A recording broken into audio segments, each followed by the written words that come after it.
باب فضل ضعفة المسلمين والفقراء الخاملين۔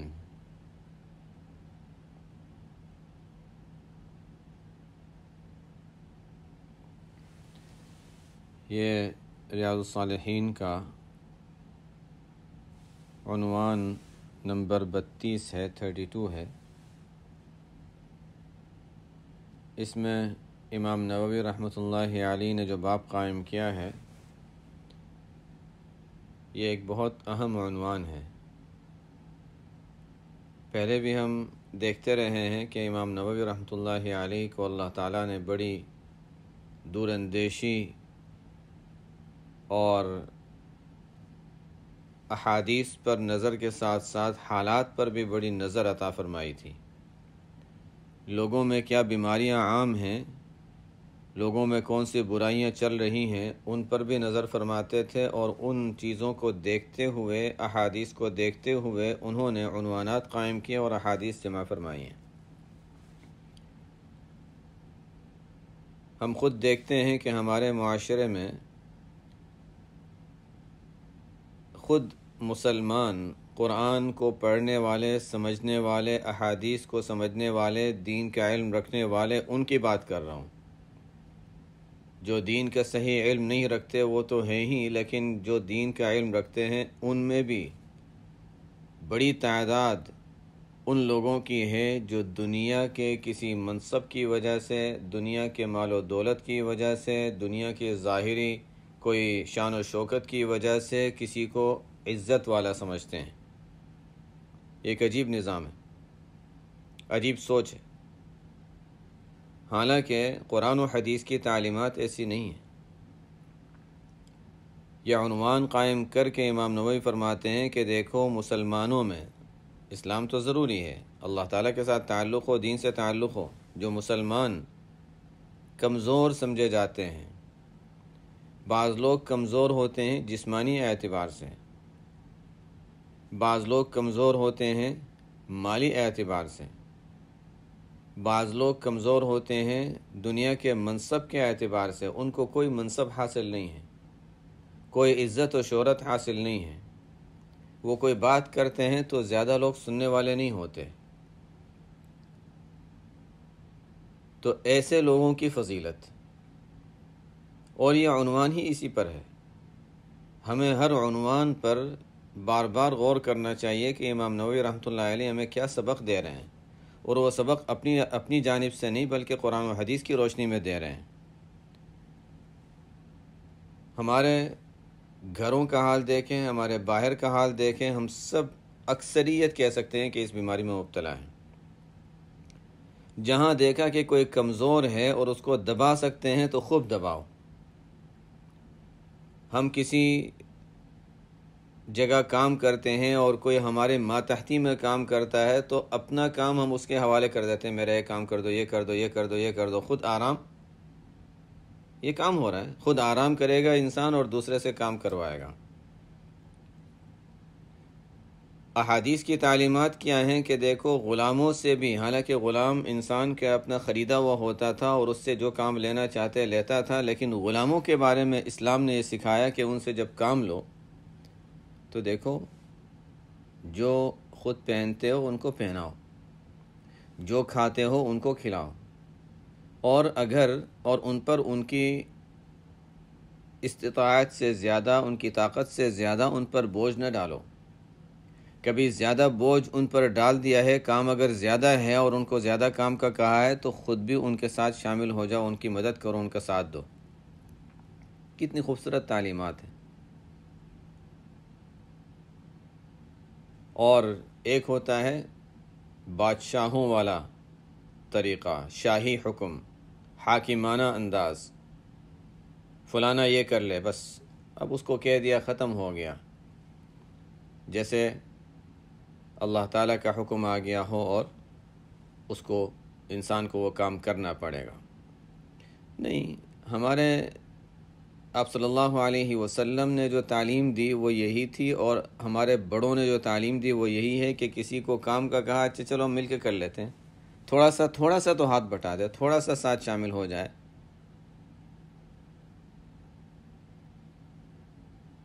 اور اس کی ایک مثال اللہ تعالیٰ نے ہمارے لیے پیش کر دی جو ہم نے سورہ احزاب میں پڑھی کہ درود شریف ایک بہت بڑا عمل ہے. ان اللہ و ملائکتہ، اللہ تعالیٰ اور فرشتے بھی یہ کام کر رہے ہیں، تم بھی کر لو. ورنہ یہ صرف مثال ہے، اللہ تعالیٰ کے لحاظ سے اس کی ضرورت نہیں ہے. لیکن عام مخلوقات میں ایسا ہی ہے. انبیاء کی تعلیمات یہی ہیں، آپ صلی اللہ علیہ وسلم کی تعلیم یہی ہے. جس چیز کا حکم دیا خود اس سے زیادہ کر کے بتایا.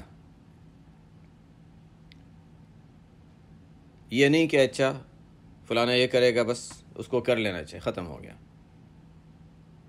اور ہم نے جو حکم دے دیا وہ بدلے گا نہیں، ہمیں کوئی مشورہ نہ دے، ہم اپنی مرضی سے چلیں گے. یہ ہوتا ہے ایک متکبرانہ طریقہ. انبیاء کی تعلیمات کے بالکل برخلاف یہ طریقہ ہے. تو بہرحال جو کمزور سمجھے جاتے ہیں، جو فقراء ہوتے ہیں، جن کی کوئی حیثیت نہیں سمجھی جاتی معاشرے میں، ایسے لوگوں کی اللہ تعالیٰ کے یہاں کیا وقعت ہے، اللہ تعالیٰ کے یہاں ایسوں کا کیا مقام ہے، اس کے بارے میں مستقل عنوان قائم فرمایا اس کو سمجھانے کے لیے. ہمارے گھروں میں خود اپنے گھروں کا نظام بہت سے مسلمان اگر دیکھ لیں تو پتہ چل جائے گا. ایک شخص ہے گھر میں، بھائی بہنوں میں کوئی ایسا ہے جو تھوڑا زیادہ اس کو اللہ تعالیٰ نے کوئی صلاحیت دے دی، اس کی شہرت زیادہ ہو گئی، یا اس کا کوئی خاص اللہ تعالیٰ نے کوئی اس کو صلاحیت دی ہے کہ وہ کماتا زیادہ ہے، اس کا بزنس زیادہ چل پڑا. سب کی توجہ اس پر آ جائے گی، دیکھو یہ بہت اچھا، یہ بہت اچھا، یہ بہت اچھا. اب اس کی بات کو بہت اہمیت دیں گے اور دوسروں کی بات کی کوئی اہمیت نہیں ہوگی. ہمارے معاشرے میں ہو رہا ہے، چاہے وہ بھائی بہنوں میں کوئی ہو، چاہے کبھی کیا ہوتا ہے، ہمارے چونکہ ہندوؤں سے بہت تعلق رہا ہے، ہندوانہ تعلقات کی وجہ سے ہمارے گھروں میں ایک ساس اور بہو کا مسئلہ بھی بڑا اہم سمجھا جاتا ہے. اور بہو انہی لوگوں میں آتی ہے جن کے بارے میں کہا جاتا ہے ضعافت المسلمین، کمزور سمجھے جانے والے لوگ. اس کی کوئی حیثیت نہیں. یہ کوئی بات کہتی ہے تو اس کی کوئی حیثیت نہیں، یہ اپنا کوئی حق مانگتی ہے تو اس کی کوئی حیثیت نہیں، یہ اگر اپنا کوئی پرائیویسی چاہتی ہے، اپنے لیے کوئی یکسوئی چاہتی ہے، اپنا تنہائی کچھ چاہتی ہے، اس کو کوئی حق نہیں ہے. اس کا کام کیا ہے؟ بس وہ مزدوری کرنا، گھر کے کاموں کو سنبھالنا. جو چیز شرعاً اس پر لازم نہیں ہے وہ اس کو کرنا ضروری ہے، اور جو اس کے مطالبے ہیں وہ پورے نہیں کیے جائیں گے. کیوں؟ بس اس وجہ سے کہ وہ کمزور ہے. اس کی کیا حیثیت ہے؟ وہ بیچاری طلاق مانگ کے تو جا نہیں سکتی، اس کی تو زندگی خراب ہو جائے گی، تو بیچاری اپنا گھر سنبھالنے کے لیے، بچوں کو سنبھالنے کے لیے برداشت کرتی رہتی ہے. ظالموں کو تو اللہ تعالیٰ خود ہی دیکھ لیں گے، لیکن جو مظلوم ہیں ان کا کیا مقام ہے وہ اس باب میں بیان کیا جا رہا ہے. بہرحال یہ میں اس لیے مثالیں دے رہا ہوں تاکہ ہم اپنے اپنے حالات پر غور کریں کہ کیا ہمارے گھروں میں، ہمارے معاشرے میں، ہمارے متعلقین میں کوئی ایسی چیز تو نہیں ہو رہی. خود ہم دیکھیں، ہمارے انگلینڈ میں بہت سے طلباء نے پڑھا، فارغ ہوئے، دینی کاموں کا سلسلہ شروع ہوا، اور بعض وہ حضرات ہیں جن کو اللہ تعالیٰ نے یہ صلاحیت دی کہ وہ بڑے بڑے لوگوں میں جا کر بات کرتے ہیں، جہاں پر وہ بڑے بڑے آفیسر ہوں گے، پروفیسر ہوں گے، اور اس قسم کے لوگ ہوں گے، ان میں بات کرتے ہیں. بہت اچھی چیز ہے، اور میں ان کی طرف سے وہ تو بہت اچھا کام کر رہے ہیں. لیکن لوگ جب دیکھتے ہیں کہ اچھا یہ شخص ہے، فلانا ہے، وہ مسجد میں بیٹھ کے بات کرتا ہے، سننے والے کون ہوتے ہیں؟ وہی جو مصلی ہوتے ہیں، جن کی کوئی خاص حیثیت نہیں، وہ آ کر سنتے ہیں بیان. اور یہ جو بات کرتا ہے نا، اس کے سننے والے تو بڑے بڑے پروفیسر، اور انداز انسان کہنے والے کی بات کر رہا ہوں، کام کرنے والوں کی بات نہیں.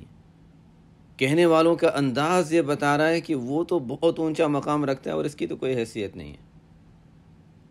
یہ وہی سوچ ہے جو غیر اسلامی سوچ کہلاتی ہے.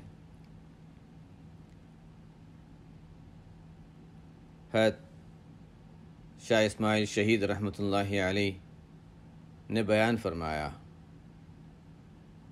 دہلی کی جامع مسجد میں، بڑا مجمع ان کی بات سنتا تھا۔ اللہ تعالیٰ نے ان کو بڑی عجیب صلاحیتوں سے نوازا تھا، علمی روحانی ہر اعتبار سے۔ فارغ ہوئے تو ایک دیہاتی آیا، باہر سے کوئی ایک شخص آیا، کہنے لگا کہ میں بہت دور سے آیا، مجھے پتہ چلا کہ آپ یہاں تقریر فرمائیں گے تو میں آیا تھا سننے کے لیے۔ بہت افسوس ہوا کہ میں پہنچا تو آپ کا بیان ختم ہو چکا تھا اور میں محروم رہا، میں سن نہیں سکا۔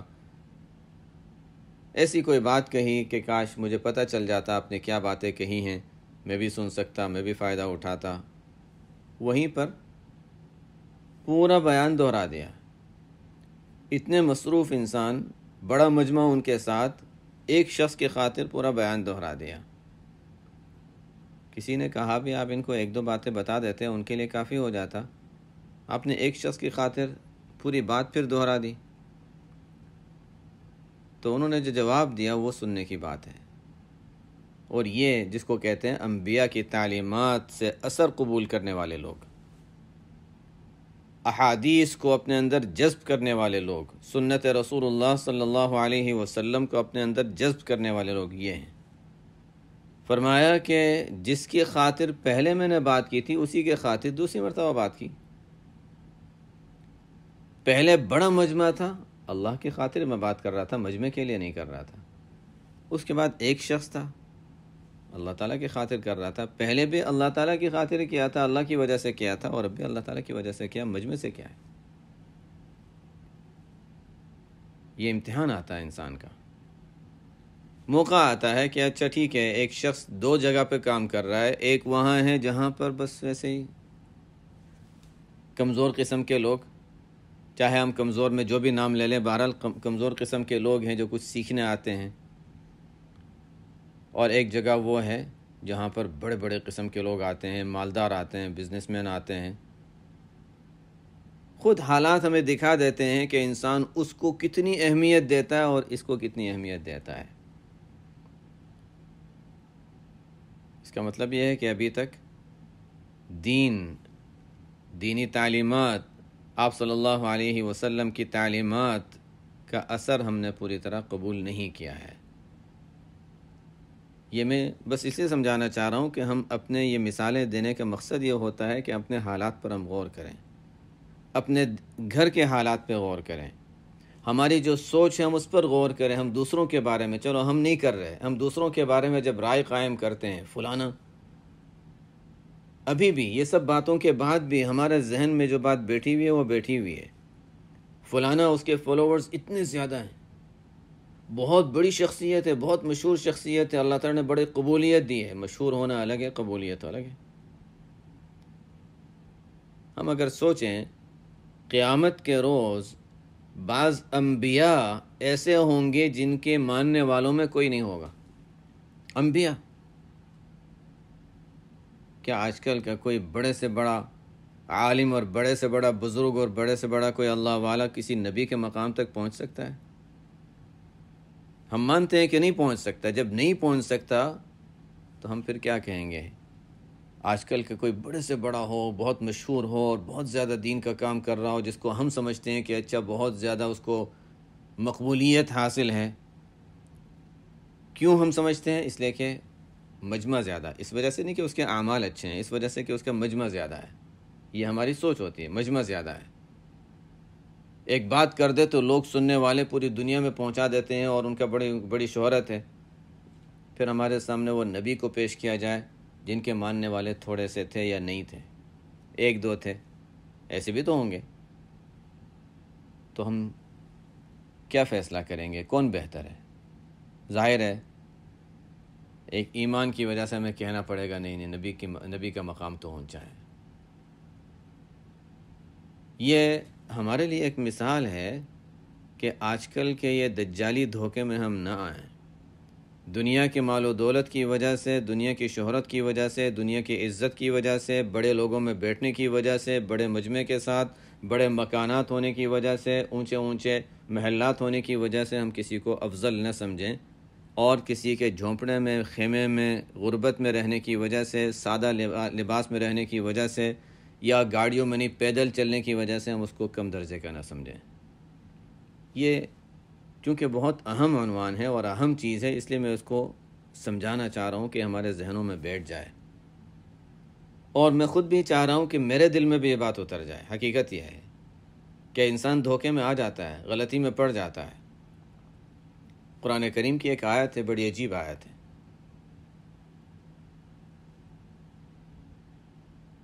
اور اس آیت ہی کی بنیاد پر اس سورت کا نام رکھا گیا ہے سورۃ الزخرف۔ اللہ تعالیٰ فرماتے ہیں وَلَوْلَا أَن يَكُونَ النَّاسُ أُمَّةً وَاحِدَةً لَجَعَلْنَا لِمَن يَكْفُرُ بِالرَّحْمَنِ لِبُيُوتِهِمْ سُقُفًا مِّن فِضَّةٍ وَمَعَارِجَ عَلَيْهَا يَظْهَرُونَ وَلِبُيُوتِهِمْ أَبْوَابًا وَسُرُرًا عَلَيْهَا يَتَّكِئُونَ وَزُخْرُفًا وَإِن كُلُّ ذَلِكَ لَمَّا مَتَاعُ الْحَيَاةِ الدُّنْيَا وَالْآخِرَةُ عِندَ رَبِّكَ لِلْمُتَّقِينَ۔ آیت کی تفسیر میں جائیں گے تو بہت طویل ہو جائے گا۔ حاصل یہ ہے کہ اللہ تعالیٰ کو چونکہ معلوم ہے کہ انسانوں میں بہت سے وہ ہیں جو دنیا کے ظاہری حالت کو دیکھ کر بھی دھوکے میں آ جاتے ہیں۔ اگر یہ بات نہ ہوتی تو اللہ تعالیٰ دنیا میں غیر مسلموں کو، کفار کو سونے چاندی کے مکانات دے دیتے، اس لیے کہ اللہ تعالیٰ کے نزدیک دنیا کے مال و دولت کی، سونے چاندی کی کوئی حیثیت نہیں ہے۔ لیکن اگر اللہ تعالیٰ دنیا میں کفار کو اتنا زیادہ دیتا اور مسلمانوں کو وہ چیز نہ ملتی تو بہت سے اہل ایمان جو ہیں وہ بھی سوچتے کہ نہیں یہ تو بہت مشکل ہے، کفر میں جاؤ تو اتنا ملے گا اور ایمان میں آتے ہیں تو مشکلات پیش آتی ہیں، چلو چھوڑو ہم کفر ہی میں چلے جاتے ہیں۔ تو بہت سے لوگ اس کی وجہ سے کفر اختیار کر لیتے، یہ دنیا کی ظاہری حالت سے دھوکہ کھا کر۔ اگر یہ نہ ہوتا تو دنیا میں کفار کو اللہ تعالیٰ خوب دیتے، لیکن ایسا نہیں کیا۔ دجالی فتنہ یہی ہوگا کہ دیکھو اس کو مانتے ہو تو آسانی ہے، راحت ہے۔ ابھی دنیا کے کتنے علاقوں میں ہیں، مسلمان ہے تو اس کے ساتھ یہ سلوک کیا جائے گا، غیر مسلم ہے تو اچھا، اس کے ساتھ اچھا معاملہ کیا جائے گا۔ دکانوں میں کام پر رکھنا ہے تو غیر مسلم کو رکھو، مسلمان کو رکھا تو تمہاری خیر نہیں۔ بعض جگہوں پر باقاعدہ مشن ہے۔ اب وہاں کے مسلمان ظاہر ہے تنگی میں ہیں، پریشانی میں ہیں، اور یہ ان کے لیے ایک آزمائش اور سخت امتحان ہے کہ اچھا صرف کلمہ پڑھنے کی وجہ سے، ایمان کی وجہ سے ان مشکلات سے گزرنا پڑ رہا ہے۔ بہرحال یہ دنیا کی آزمائش ہے، دنیا کے امتحانات ہیں، اور ظاہر ہے کہ فرعون اتنی بڑی طاقت تھی، اس کی اتنی بڑی حکومت تھی، سب کچھ تھا، انا ربکم الاعلیٰ کا دعویٰ کیا اور کوئی اس کے دعوے کے مقابلے میں کوئی اس کو جواب دینے والا نہیں تھا۔ کوئی جھٹلانے والا صاف سامنے آ کر کہے کہ نہیں یہ تو جھوٹ بول رہا ہے، ایسا کہنے والا نہیں تھا۔ لیکن حکومت کتنی رہی اور ہم سب جانتے ہیں کہ اس کا انجام کیا ہوا۔ بس ابھی بھی یہی چیز ذہن میں رکھنی ہے کہ دنیا کی یہ دولت، دنیا کا مال، دنیا کی شہرت، دنیا میں یہ منصب، دنیا کا اعزاز، یہ چیزیں انسان کے دھوکے میں ڈالنے کے لیے تو بہت قوی ہیں، انسان ان چیزوں سے دھوکے میں پڑ جاتا ہے، لیکن یہ چیزیں آگے جا کر انسان کے لیے نقصان دہ ہو سکتی ہیں۔ اللہ تعالیٰ کے یہاں بہرحال یہ فضیلت کی چیز نہیں ہے، اللہ تعالیٰ کے نزدیک یہ چیز فضیلت کی چیز نہیں ہے، اللہ تعالیٰ کے یہاں قبولیت کی علامت نہیں ہے۔ اگر ہوتا تو فرعون بڑا مقبول ہوتا، اللہ تعالیٰ کے یہاں اس کی قبولیت ہوتی، حالانکہ نہیں ہوا۔ حامان اور قارون وہ قبولیت رکھتے لیکن انہوں نے قبولیت نہیں رکھی۔ یہ ہمیں اپنے آپ کو، ہماری سوچ درست کرنے کے لیے ان چیزوں کی ضرورت ہے۔ عنوان تو خیر طویل ہے، بہت کچھ ہے اس پر، لیکن اب آگے بات انشاءاللہ واضح ہو گئی ہے۔ اب آگے ہم جو امام نووی رحمۃ اللہ علیہ نے جو باتیں لکھی ہیں وہ ہم پڑھ لیتے ہیں۔ پہلے تو قرآن کی آیتیں پیش کیں، بلکہ ایک ہی آیت پیش کی یہاں پر، حالانکہ آیتیں تو بہت سی ہیں۔ قال اللہ تعالی، اللہ تعالیٰ کا ارشاد ہے وَاصْبِرْ نَفْسَكَ مَعَ الَّذِينَ يَدْعُونَ رَبَّهُمْ بِالْغَدَاةِ وَالْعَشِيِّ يُرِيدُونَ وَجْهَهُ وَلَا تَعْدُ عَيْنَاكَ عَنْهُمْ۔ اللہ تعالیٰ کا ارشاد ہے، آپ صلی اللہ علیہ وسلم کو حکم دیا جا رہا ہے، سورہ کہف کی یہ آیت ہے وَاصْبِرْ نَفْسَک، اپنے آپ کو روک کر رکھیے ان لوگوں کے ساتھ جو اپنے رب کو پکارتے ہیں صبح و شام۔ مقصد اللہ کی رضامندی ہے، جن کا مقصد اللہ تعالیٰ کی رضامندی، اللہ کی رضامندی چاہتے ہوئے اللہ سے دعا مانگتے ہیں، پکارتے ہیں، عبادت کرتے ہیں۔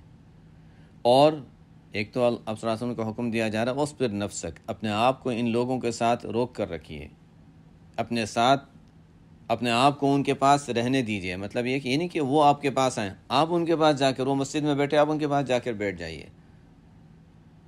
مقصد یہ ہے کہ ان پر دھیان رکھنا، ان کی توجہ، ان کی طرف توجہ رکھنا، ان کا خیال رکھنا۔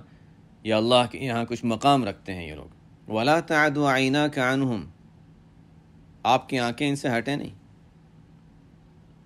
ایسا نہ ہو کہ آپ کی آنکھیں کہیں اور، آپ کی توجہ کہیں اور ہو جائے۔ واقعہ کیا ہوا تھا؟ کچھ اہل مکہ میں جو سردار قسم کے لوگ تھے، بڑے لوگ تھے، آپ صلی اللہ علیہ وسلم کے پاس انہوں نے یہ درخواست دی تھی اور یہ بات پہنچائی تھی کہ یا رسول اللہ تو وہ نہیں کہتے تھے، یا محمد کہا کرتے تھے۔ تو انہوں نے یہ کہا کہ ہم چاہتے ہیں کہ آپ کی بات سنیں، آپ کے پاس کبھی آ کر آپ سے بات سن لیا کریں، دیکھیں آپ کیا کہتے ہیں، لیکن چونکہ آپ کے پاس یہ غریب قسم کے لوگ فقراء بیٹھے ہوتے ہیں، ان کے ساتھ تو ہم نہیں بیٹھ سکتے۔ یہ نچلے درجے کے لوگ، ان کے ساتھ بیٹھنا ہمارے لیے توہین ہے۔ جیسے آج کل مدرسے میں جب بچے پڑھ رہے ہوتے ہیں، حدیث کا سبق ہو رہا ہوتا ہے، کہیں تفسیر کا سبق ہو رہا ہوتا ہے، پڑھنے والے کون ہیں؟ وہی بیچارے جو عام، جن کے کوئی بزنس نہیں ہے، جن کے کوئی مال و دولت نہیں ہے، والدین نے بھیجا ہے، ان کے خرچے والدین ادا کرتے ہیں، اپنے پاس کوئی ان کے مال و دولت نہیں ہے۔ ہوں گے مالدار بھی بعض ہوتے ہوں گے، عام طور پر تو کوئی مالدار نہیں ہوتے، اور ظاہر ہے عمر میں بھی کم ہوتے ہیں، وہ ایک الگ بات ہے۔ بعض بڑے بھی ہوتے ہیں، بڑی عمر کے بھی ہوتے ہیں جو علم حاصل کرتے ہیں، لیکن عموماً یہاں مدرسوں میں پڑھنے والا جو طبقہ ہے، وہ پڑھنے کے زمانے میں تو بہرحال وہ مالدار ہوتا ہی نہیں، بعد میں اگر ہو جائے تو الگ بات ہے۔ عام طور سے وہ بعد میں بھی وہ ہوتے ہیں جو اگر دین کے کام سے تعلق رکھا تو پھر علم اور مال دونوں چیزیں کہاں جمع ہوتی ہیں۔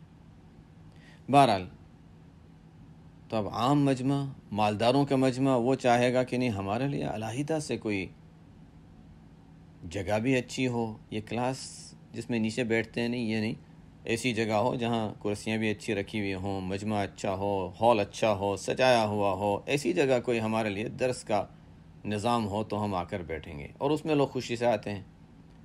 اب تو لوگ مسجد میں بھی بیٹھنے کے لیے یہ خیال کرتے ہیں کہ مسجد میں پروگرام ہو رہا ہے، اچھا یہ تو عام مجمع بیٹھا ہوگا، نہیں الگ سے ہوگا نا، کہیں کانفرنس روم وغیرہ بک کرا کر وہاں جا کر جب فیس دے کر جب جاتے ہیں تو ہاں اس کی حیثیت زیادہ ہوتی ہے۔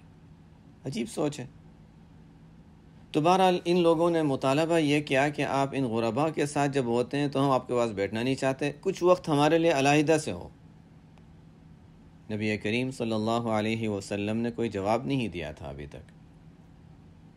ذہن میں شاید بات آئی ہو، خیال آیا ہو کہ اچھا مطالبہ میں کوئی حرج نہیں ہے، کہ ان کا مطالبہ پورا کرنے میں کوئی حرج نہیں ہے، کہ اگر یہ لوگ اسلام سے قریب آ جاتے ہیں تو ایک بڑا مجمع اسلام میں داخل ہو جائے گا، مصلحت ہے، فائدہ ہے، اور مقصد ان غرباء کو دور کرنا نہیں، ان کو تو میں ویسے بھی وقت دیتا ہوں تو ان کو وقت دیا جائے گا، ان کو تعلیم وغیرہ کے لیے جو نظم ہے وہ تو کیا ہی جائے گا، وہ تو ہے، اس کے علاوہ کچھ وقت علیحدہ ہو جس میں ان کو وقت دیا جائے، بس یہ ہوگا کہ اس میں یہ لوگ شامل نہیں ہوں گے۔ ظاہر ہے کہ کوئی حرج نہیں تھا، لیکن حرج یہ تھا کہ جس وقت آپ ان سے بات کر رہے ہیں تو کیوں ان کو شامل ہونے کی اجازت نہیں ہے، یہ حرج تھا بس۔ حالانکہ ہمارے لحاظ سے کوئی بڑی بات نہیں سمجھی جاتی۔ اللہ تعالیٰ نے اس پر یہ آیت نازل فرمائی کہ نہیں، ایسا نہیں ہو سکتا، ان کو طلب، ان کے اندر طلب ہے، وہ سیکھنا چاہ رہے ہیں، تو اس وقت آئیں جب آپ بیٹھے ہوں، آپ کے پاس آئیں، غربا بیٹھے ہوں گے، وہ بھی بیٹھے ہوں، ان کے ہوتے ہوئے آ کر سیکھنا چاہیں، آپ سے بات کرنا چاہیں، آپ کی بات سننا چاہیں تو سن لیں، ان کے لیے علیحدہ مجلس قائم نہیں ہوگی، آپ اپنے آپ کو ان سے دور نہیں کر سکتے۔ اسی وجہ سے ہارون رشید جو نیک آدمی تھے، انہوں نے امام مالک رحمۃ اللہ علیہ سے یہ درخواست کی تھی کہ میرے بیٹے ہیں، ان کو آپ اپنی موطا جو ہے، موطا امام مالک، اپنی موطا جو ہے وہ آپ پڑھا دیں تاکہ آپ سے ان کو سند حاصل ہو جائے۔ بس اتنا ہے کہ علیحدہ سے ان کو آپ پڑھا دیں، عام مجمع میں نہیں۔ امام مالک رحمۃ اللہ علیہ نے فرمایا نہیں، پڑھنا چاہیں تو عام مجمع جب پڑھتا ہے اس وقت آ کر پڑھیں گے، علیحدہ ان کے لیے مجلس قائم نہیں کی جائے گی۔ یہی مطالبات آگے دوسرے محدثین سے بھی کیے گئے تھے۔ امام بخاری رحمۃ اللہ علیہ سے بھی اس قسم کا مطالبہ ہوا تھا، انکار کر دیا۔ امام ابو داؤد رحمۃ اللہ علیہ سے بھی مطالبہ ہوا تھا، اور مطالبہ کرنے والے کوئی بے دین نہیں تھے، دیندار سمجھدار تھے۔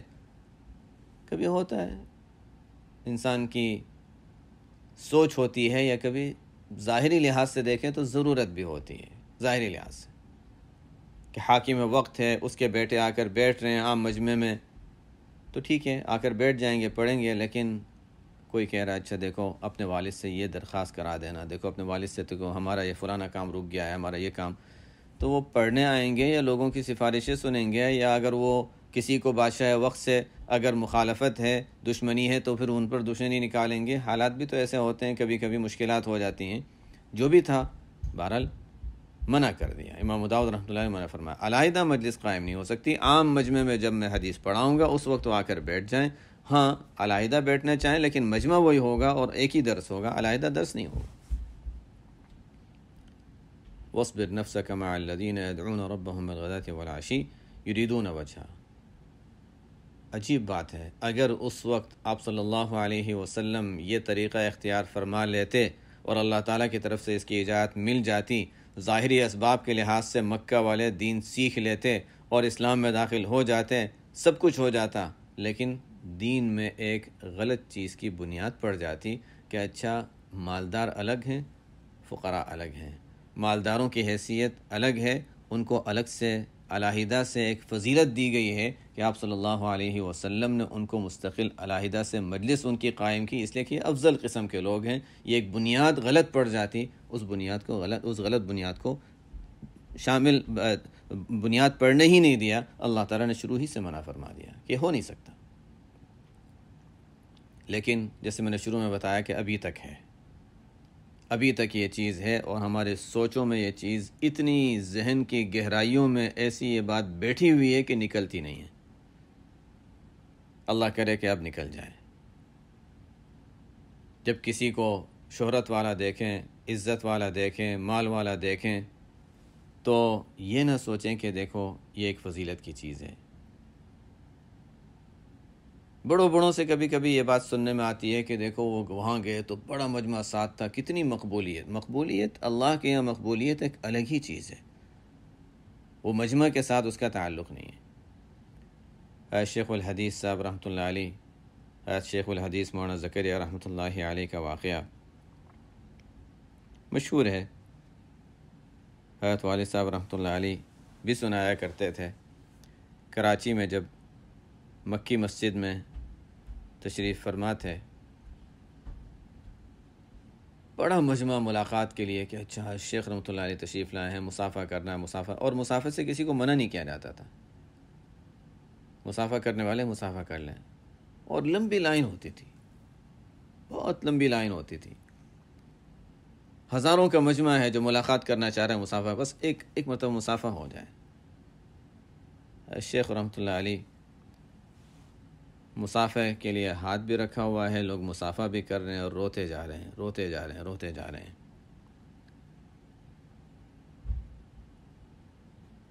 اور کیا پڑھتے ہیں ساتھ میں؟ الحمدللہ الذی اظہر الجمیل وستر علی القبیح۔ عجیب شان ہے اللہ تعالیٰ کی کہ اللہ تعالیٰ نے میری اچھائیاں تو لوگوں کے سامنے ظاہر کر دی، لیکن میری برائیوں پر پردہ ڈال دیا ہے۔ یہ دل کی سوچ تھی، اور یہی مقبولیت کا راز تھا۔ ایک ہوتا ہے ہاں دیکھو لوگ اتنے سارے لوگ مجھ سے ملاقات کرنا چاہ رہے ہیں، کتنا بڑا مجمع ہے، دیکھو میری کیا حیثیت ہے، دیکھو مجھے کیا عزت و شہرت دی جا رہی ہے۔ زبان سے کہہ بھی رہے ہیں دیکھو یہ تو اللہ تعالیٰ کا بڑا احسان ہے، بڑا احسان ہے، لیکن وہ دل کی کیفیت نہیں ہوتی، وہ دل کی کیفیت جو تھی وہ آنکھوں سے نظر آ رہی تھی۔ خیر، اپنے بارے میں اپنی سوچ ہمیں درست کرنے کی ضرورت ہے۔ آگے ایک اور روایت تو پڑھ ہی لیتے ہیں تاکہ آج ایک حدیث تو ہو جائے۔ عن حارثة بن وهب رضي الله تعالى عنه قال سمعت رسول الله صلى الله عليه وسلم يقول ولا أخبركم بأهل الجنة كل ضعيف متضعف لو أقسم على الله لأبره ألا أخبركم بأهل النار كل عتل جواظ مستكبر متفق عليه۔ حارثہ بن وہب رضی اللہ تعالی عنہ فرماتے ہیں میں نے رسول اللہ صلی اللہ علیہ وسلم کو فرماتے ہوئے سنا، کیا میں تمہیں بتاؤں جنتی کون ہوں گے؟ جنتی کون ہوں گے؟ جن کے فالوورز زیادہ ہوں، جن کی شہرت بہت ہو، جو کبھی بیان کرے تو کئی لوگ مختلف جگہوں سے شامل ہو کر بیان سننے کے لیے آ جائیں، کیا وہ لوگ ہیں؟ کل ضعیف متضعف، ہر وہ شخص جو ضعیف اور کمزور ہو۔ اس کو بتائیں ظاہری اعتبار سے ضعیف کے الفاظ بڑے عام ہیں، کمزور مال کے اعتبار سے کمزور ہے تو بھی اس کو ضعیف کہہ سکتے ہیں، جسمانی لحاظ سے کمزور ہے یعنی کوئی بوڑھا ہوتا ہے یا کوئی بچہ ہوتا ہے یا عورت ہے بیچاری کمزور ہے جس کی کوئی طاقت نہیں، کوئی اس کے پاس اگر کوئی کسی سے انتقام لینا چاہے تو انتقام نہ لے سکے، ضعیف کمزور،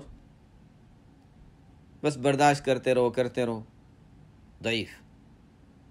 اور متضعف تو کمزوری مال میں بھی ہوتی ہے، کمزوری کبھی جسم میں ہوتی ہے، کبھی منصب اور شہرت میں ہوتی ہے، ہر لحاظ سے کمزوری، کسی لحاظ سے انسان میں کمزوری ہے اور لوگ بھی اس کو کمزور سمجھتے ہیں۔ متضعف ہے بھی کمزور، لوگ بھی اس کو کمزور، اس کی کیا حیثیت ہے؟ یہ تحقیر جس کو کہتے ہیں نا، اللہ تعالیٰ اس سے ہمیں بچائے۔ یہ بھی مرض بہت عام ہے کہ کسی کو حقیر اور کم درجے کا سمجھنا۔ تو کل ضعیف متضعف، ہر وہ شخص جو کمزور ہو اور لوگ بھی اس کو کمزور سمجھتے ہوں، ایسا شخص کہ اگر اللہ تعالیٰ کے بارے میں کسی چیز کی قسم کھا لے تو اللہ تعالیٰ اس کی قسم کو پورا کر دیں۔ بعض ایسے لوگ ہوتے ہیں اللہ کے بھروسے پر وہ کبھی کہہ دیتے ہیں اللہ کی قسم ایسا ہوگا، اور اللہ تعالیٰ ایسا کر ہی دیتے ہیں، چونکہ اس نے قسم کھائی تھی اللہ تعالیٰ اس کی قسم پوری فرما دیتے ہیں، اور ایسا ہوا ہے۔ صحابہ میں بھی ایسا ہوتا تھا۔ الا اخبرکم باہل النار، حضرت انس بن نضر رضی اللہ تعالی عنہ کی بہن تھیں ربیع رضی اللہ عنہا، کسی عورت کے ساتھ کچھ جھگڑا ہو گیا تو کچھ مارا جس کی وجہ سے سامنے والی عورت جو تھی اس کا دانت ٹوٹ گیا۔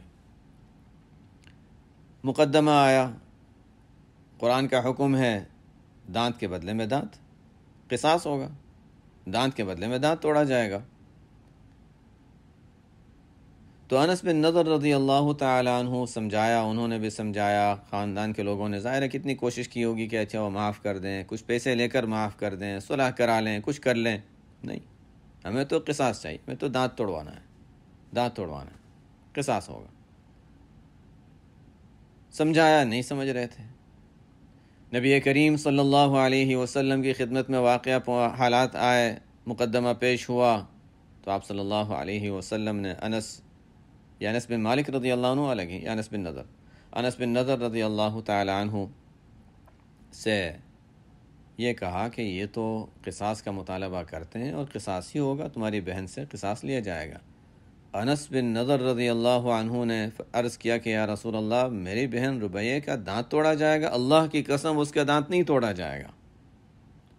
ظاہر کے لحاظ سے تو آپ صلی اللہ علیہ وسلم کی بات کے مقابلے میں وہ منع کر رہے ہیں، لیکن اصل کے لحاظ سے اللہ پر اعتماد کی بنیاد پر وہ یہ کہہ رہے تھے کہ نہیں، اللہ کی قسم ایسا اللہ تعالیٰ نہیں ہونے دیں گے، مجھے یقین ہے۔ پھر ان کے ساتھ جا کر بات کی، انہوں نے مان لیا، ٹھیک ہے ہم صلح کے لیے تیار ہیں۔ جب یہ واقعہ آپ صلی اللہ علیہ وسلم کو معلوم ہوا، یہ بات معلوم ہوئی، تو آپ صلی اللہ علیہ وسلم نے یہ بات فرمائی تھی کہ دیکھو بعض لوگ ایسے ہوتے ہیں کہ اللہ تعالیٰ کے بارے میں جب کسی چیز کی قسم کھا لیتے ہیں تو اللہ تعالیٰ ان کی قسم کو پورا کر دیتے ہیں۔ الا اخبرکم باہل النار، آگے آپ صلی اللہ علیہ وسلم نے فرمایا کیا میں تمہیں بتاؤں دوزخی کون تھی؟ یہ ہے کہ بعض لوگ ہوتے ہیں حیثیت ان کی کوئی خاص نہیں سمجھی جاتی، دعا مانگ لے تو اللہ تعالیٰ قبول فرما لیتے ہیں، ان کی کوئی خاص حیثیت نہیں ہوتی، لیکن اللہ تعالیٰ ان سے بڑے بڑے کام لے لیتے ہیں۔ ہم جب بلڈنگ دیکھتے ہیں تو ہمیں بلڈنگ میں سب کچھ نظر آتا ہے، دیکھیں اندر جانے کا راستہ، انٹرنس کتنا اچھا بنا ہوا ہے، دروازہ کتنا اچھا ہے، کتنا اچھا سجایا ہوا ہے، اس کی چھتوں میں بتیاں کتنی اچھی لگی ہوئی ہیں، سب کچھ ہے، سب کچھ نظر آ رہا ہے، لیکن بلڈنگ کو اصل چیز جو روک رہی ہے، جو اس کے پیچھے لوہا ہے، جو کنکریٹ ہے اور جو لوہا ہے، جو سیمنٹ ہے، وہ نظر نہیں آ رہی۔ وہ لوہا اگر صحیح نہ ہو، وہ ٹوٹ گیا تو بلڈنگ گر جائے گی، یہ خوبصورتی کس کام آئے گی؟ تو بعض وہ طاقتیں اللہ تعالیٰ نے رکھی ہیں انسانوں میں جو ظاہر میں نظر نہیں آتی، سمجھنے والے ہی سمجھتے ہیں کہ نہیں اصل تو وہ طاقت ہے، اس طاقت سے یہ کام ہو رہا ہے، وہ طاقت ٹوٹ جائے تو سب کچھ ختم ہو جائے گا، تو صرف ظاہر میں نظر آنے والی کچھ چیزیں ہیں جن کو لوگ کوئی حیثیت نہیں دیتے، جیسے بلڈنگ میں لوہے کو لوگ کوئی حیثیت نہیں دیتے، وہ تو پیچھے اس کا کوئی تذکرہ ہی نہیں کرتا کہ اصل لوہا ہے، تعریفیں کر رہے ہیں تو بتی کی کر رہے ہیں، رنگ کی کر رہے ہیں، ڈیزائن کی کر رہے ہیں، یہ تو اوپر کی چیزیں ہیں، اندر کا لوہا اگر گل گیا تو یہ سب کچھ ٹوٹ کے ختم ہو جائے گا۔ انسانوں میں بھی یہی چیز ہے کہ بعض وہ ہوتے ہیں کہ اللہ تعالیٰ ان کی برکت سے، ان کے وجود سے کتنے لوگوں کو کیا کیا رحمتیں نعمتیں عطا فرماتے ہیں، لیکن دیکھنے والوں کو وہ نظر نہیں آتے، اور اللہ تعالیٰ سے اور وہ حضرات بھی یہی چاہتے ہیں کہ ہم نظروں میں نہ آئیں، اپنے آپ کو چھپا کر رکھتے ہیں۔ خیر، اللہ تعالیٰ کے معاملات بھی اپنے بندوں کے ساتھ مختلف ہیں اور عجیب ہیں۔ الا اخبرکم باہل النار، آپ صلی اللہ علیہ وسلم نے دریافت فرمایا کیا میں بتاؤں دوزخی کون ہوں گے؟ کل عتل جواظ مستکبر، دوزخی کون؟ فرمایا وہ لوگ، ہر وہ شخص جو سخت مزاج ہو، سختی سے بات کرنے والا، ہر چیز میں سختی، مزاج کا سخت ہو۔ کبھی کبھی ظاہر میں دیکھنے میں کوئی سخت معلوم ہوتا ہے، دل میں سخت نہیں ہوتا، وہ ظاہر میں دیکھنے میں سخت اس لیے ہوتا ہے کہ سامنے والے کا فائدہ اور سامنے والے کی اصلاح مقصود ہوتی ہے، وہ اس میں شامل نہیں ہے۔ حضرت مولانا اشرف علی تھانوی رحمۃ اللہ علیہ کے یہاں ایک شخص آیا، حضرت بہت دور سے آیا ہوں، یہ ہے وہ ہے۔ حضرت تھانوی رحمۃ اللہ علیہ کے یہاں کچھ اصول ہوتے تھے، کچھ باتیں ہوتی تھیں، انہوں نے کوئی چیز غلط کی، آتے ہی غلط طریقے سے، مختلف واقعات اس طرح کے پیش آتے رہتے تھے۔ حضرت رحمۃ اللہ نے فرمایا ٹھیک ہے، سیدھے واپس جاؤ، نکال دیا وہاں سے۔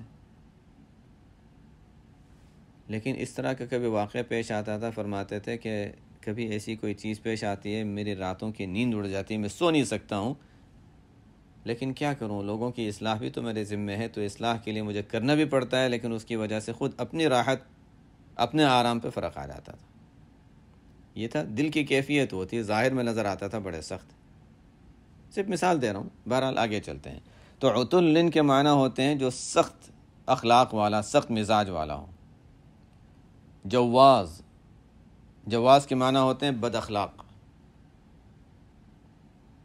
مستکبر، متکبر، تکبر کرنے والا، بڑائی کرنے والا، فخر، اپنی بڑائی، میرا یہ دیکھو میں نے یہ کیا، اپنے کام ہمیشہ انسان کو بڑے اچھے معلوم ہوتے ہیں، میں نے یہ کیا، میں نے یہ کیا، میں نے یہ کیا، مستکبر۔